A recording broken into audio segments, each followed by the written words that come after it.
Howdy, guys, and welcome to Cliff Notes, and welcome to a recap of the Challenge Double Agents, Episode 5. Man, I've been waiting for this episode. Last episode, we had so much activity, so much controversy at the very end of the episode. I've been ready to see how it was all going to pan out this week, and I wasn't let down. Quite the fun episode. Now, for a refresher from last week, if you recall, Fessy went into the battle ring against his friend Nelson, won his gold skull, and also now grabbed a new partner in Casey. But on the negative side, Fessy also created a lot of new enemies, some bad feelings, people upset with him. Corey, who feels like Fessy betrayed his buddy Nelson. Leroy, who had Casey, his partner, stolen from him by Fessy. Nisa, who Fessy basically threw to the curb and said, I want a new partner. Fessy burned a lot of bridges with what happened last week. That being said, I support what Fessy did. I think he had to do what he had to do to get the gold skull, and now he's got it. But it did create a lot of controversy, and we do get to see how it pans out this week.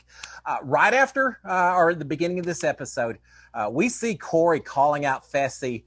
And supposedly it's a private conversation, but we see everyone in the house eavesdropping and listening to everything going on. There's no private conversations in this place. And Corey's upset. He's telling Fessy that, look, you burned your buddy. You can't call him your friend after you did that anymore. Fessy's got a good explanation. He's saying, look, I was going to lose a friend no matter what. If I hadn't offered to go up in the ring, or if I hadn't been willing to go up in the ring, then Tori and Devin were going to put Josh in against Nelson. They're both my friends. No matter what, I would have lost someone. So at least this way, it gave me a chance to get a gold skull. And we know Fessy wanted that big, strong competition. That was his path to get the gold skull. Corey is saying, yeah, you're saying that. But the reality is you don't care about anyone but yourself. Josh, Nelson was my friend. You should have respected that and respected me by not putting yourself in there. You just care about yourself. And my thought to that is, yeah, that's the name of the game, right? Fessy did what he had to do to get into the ring. Whether he was going to lose a friend no matter what, I don't think it matters. He did what he had to do. But he does have a lot of enemies created as a result.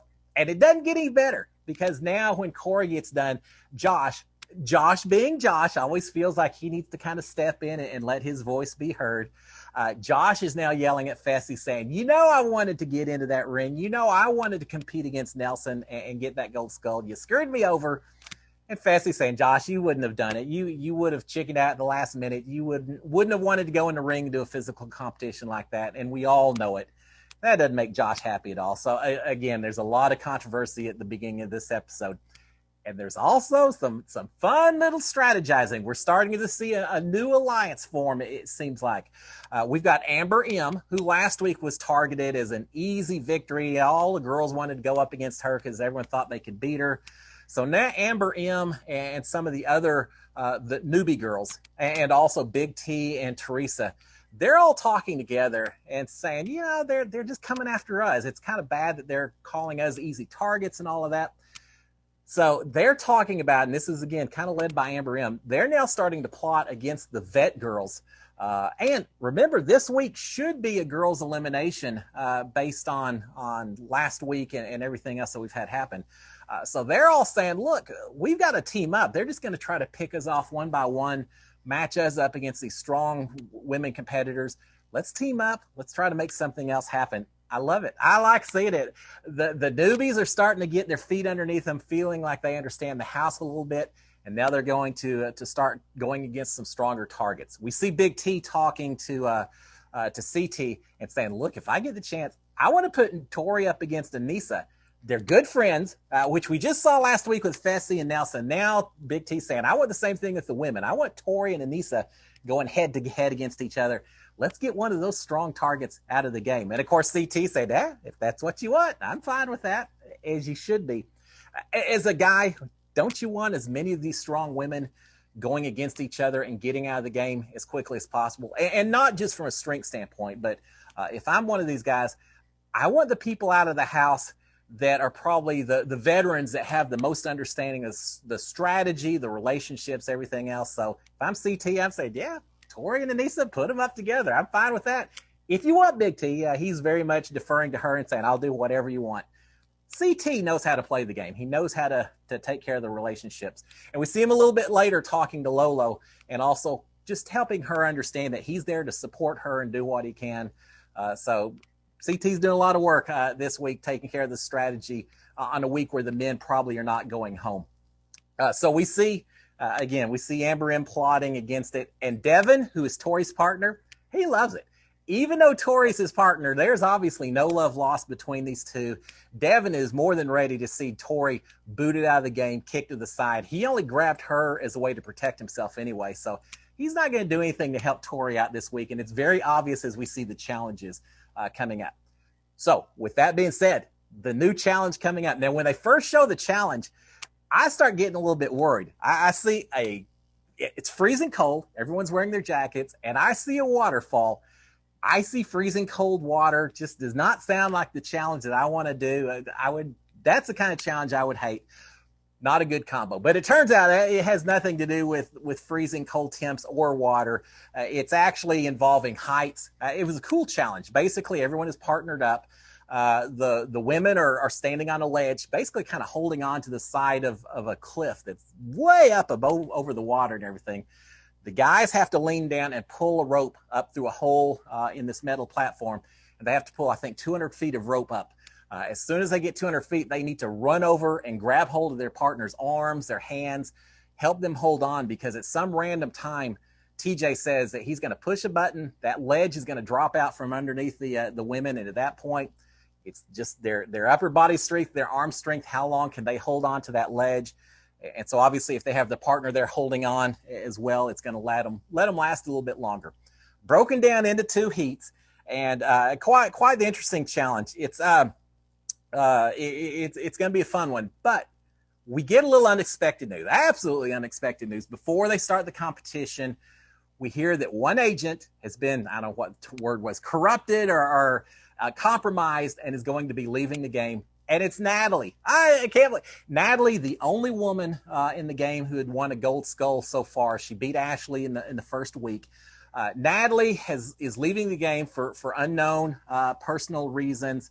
I hate that. I really hate that. Natalie's a badass. I hope she comes back and competes in another season. I'm sure she will. But she's a strong competitor. I really hated to see her go. This has been a tough week for Corey. Corey lost Nelson, his best friend, in the house last week. He's upset with Fessy, who he considered to be a buddy of his. And now he's lost Natalie, who was his partner.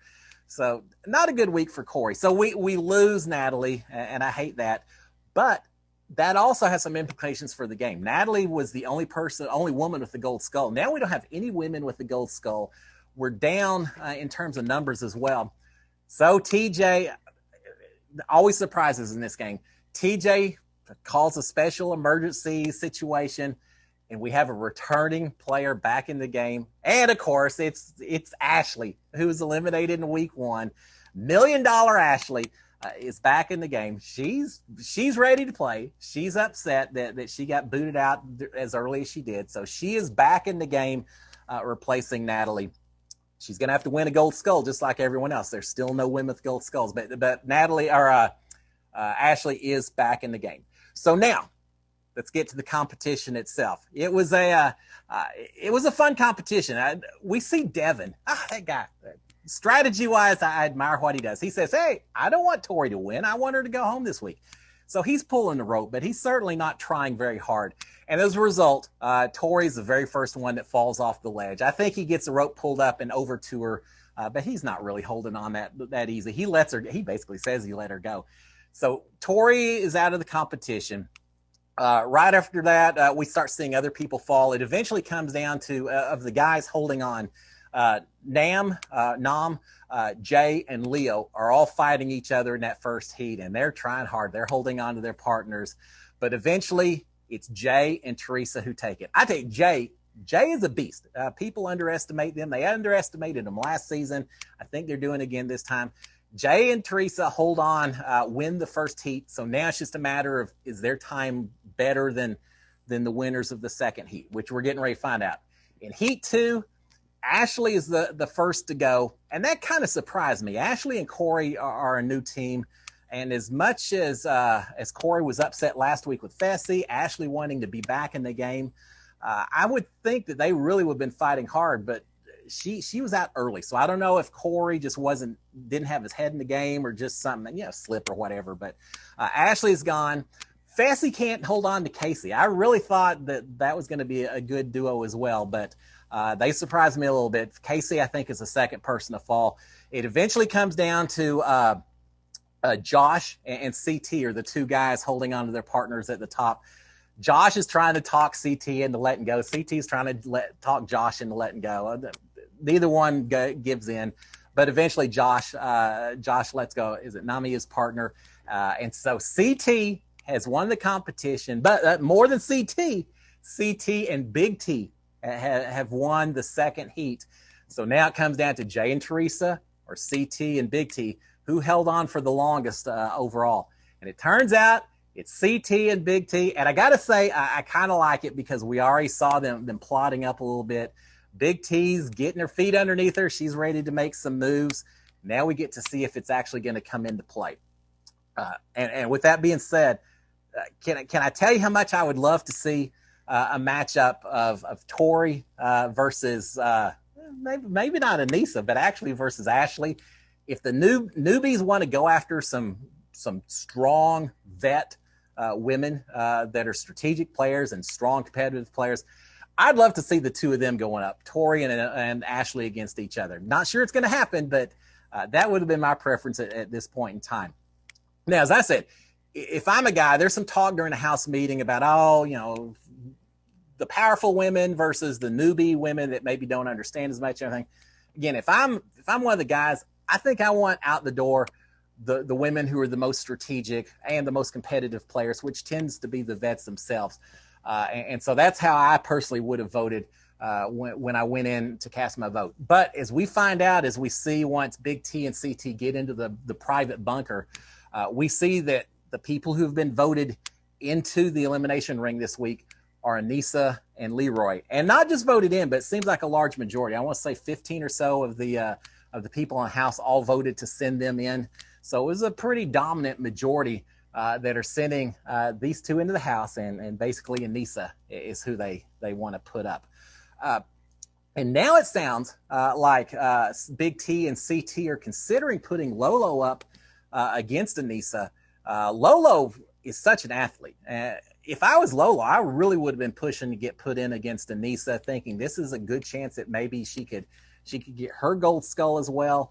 And we don't know how much campaigning actually took place. We do see CT talking to Lolo and trying to get friendly with her and all of that. But I don't know how much campaigning took place from Lolo, but I would have been fighting to get into this ring this particular week. But it doesn't matter because that's not what we get. When it comes to the final decision, it turns out that Big T and CT are putting in Tori and Devin, just like Big T talked about. And yes, it is a women's elimination. So now we're going to have friend versus friend. We're going to have Anissa versus Tori. One of them's going home, going out the door. And the competition is a fun competition. I thought it looked pretty fun. It involves strength and targeting. A big metal basket, a heavy basket, as we're going to find out, filled with balls of some sort. They look like painted volleyballs or something, but filled with balls. Each of the two women has to pull on a rope this basket towards them. When it gets to the end of the track, pull a little bit harder, flip the basket over, then grab all these balls, throw them at a gigantic screen that has, I think, 15 targets. And some of the targets are breakable. There's a few that are solid. And whoever can break out all the, I think, 13 breakable targets first wins the competition. They're both competitive people, but it would seem like this may be something that Ashley would excel at. I mean, that Tori would excel at in this particular situation. But if you think that, you're wrong. You're absolutely incorrect because they seem to be somewhat neck and neck as they're pulling those ropes. Maybe Anissa's ahead a little bit, but when they reach the end of the tracks, Anissa just gives it that extra little pull and flips that basket over. Meanwhile, Tori gets to the end of the track and she just doesn't have the strength to quite flip that basket over. I got to say, if I remember last season, Anissa had another competition or two that was very much a strength type battle, and she did fantastic on that. So people continue to underestimate Anissa, and they pay the price every single time. So Anissa's got her target flipped or her basket flipped over. She's throwing the balls at the targets. She's starting to break them out. Ashley I keep saying Ashley. Tori is starting to get really exasperated because she just cannot flip this basket over. And we see little voiceovers of Amber M, who again was kind of Amber M and Big T seemed like the main players trying to put these two up against each other. And Amber M's kind of talking over, saying, "Oh, it's great seeing her that she can't perform. She thinks she's so great and everything else." And all I can think is, Tori's definitely having some problems. But if Amber M and one or two of these other women were in this competition instead of Tori, I don't think they would have ever gotten their basket flipped over because it was a tough one. But eventually, Tori does get her basket flipped. The problem is she's so far behind Anissa at this point, but she's a beast. She is throwing target after target. She's catching up quickly. Anissa's running out of steam. She's to the point, maybe these balls are heavier than I think, because Anissa's to the point where she's throwing them over her head backwards, just trying to get enough velocity and height to knock out some of the top targets. It doesn't seem like the most effective way to break these things out unless you're exhausted, which she obviously is. But it doesn't matter because she had enough of a lead that she ends up taking out all of the targets. Anissa has survived. Anissa now has the first gold skull amongst the remaining women. Tori is now going home. Devin is just he's thrilled. Hey, there's no love lost. Devin is happy to see her gone. They're disappointed because they're losing a friend. So there's no happiness. But Anissa's got it. I am so happy for Anissa. Season after season, Anissa is underestimated. People don't want her. Fessy doesn't want her as a partner. No one wants her because they think that she doesn't have the endurance. She doesn't have the strength. They just don't think she's that strong a competitor for the challenge. And yet, every time it seems like she tends to prove people right, and yet another occasion where that happens. So I'm incredibly happy for Anissa. I started off the season cheering for her, and I'm going to continue to do so. Props to Anissa. But now, with that being said, we've got some decision making to happen because partners are not permanent in this game, as we have learned. Anissa, she karma. That's all I got to say at this point. Anissa gets to pick her partner, and guess who she picks? Yes, indeed, she picks Fessy as her new partner. So the team is back together. They show Fessy, said, "Oh, don't pick me, don't pick me." And she picks Fessy. And again, karma, I love it. It's just the way it should be. She's gotten him back. Now, from just a personal vindication and everything else, I like it. From a strategy standpoint, I think it's a great idea. We now have the first team that the man and the woman both have gold skulls, which means neither one of them is going to be volunteering to go into any more competitions on down the road. Now, could other people put them in as a way to grab one of those gold skulls? Sure, they can still be targets, but at least Anissa and Fessy are going to be on the same page of trying to do everything possible not to get that particular duo, not to get them thrown into elimination rings. So I think they can work together much better. I just think that's a fantastic strategy to have. So Anissa has Fessy again, which was hilarious. But that does leave some people without partners. Casey now doesn't have a partner again. And she takes back Leroy, her old partner from last week. So we've got two teams that are back together as we originally saw. I think that makes everyone happy. I'm kind of curious. Corey's not going to call it water under the bridge. He's still upset with Fessy, but everyone else now kind of back together with each other. I think it may calm people down a little bit and make people a little less upset with Fessy.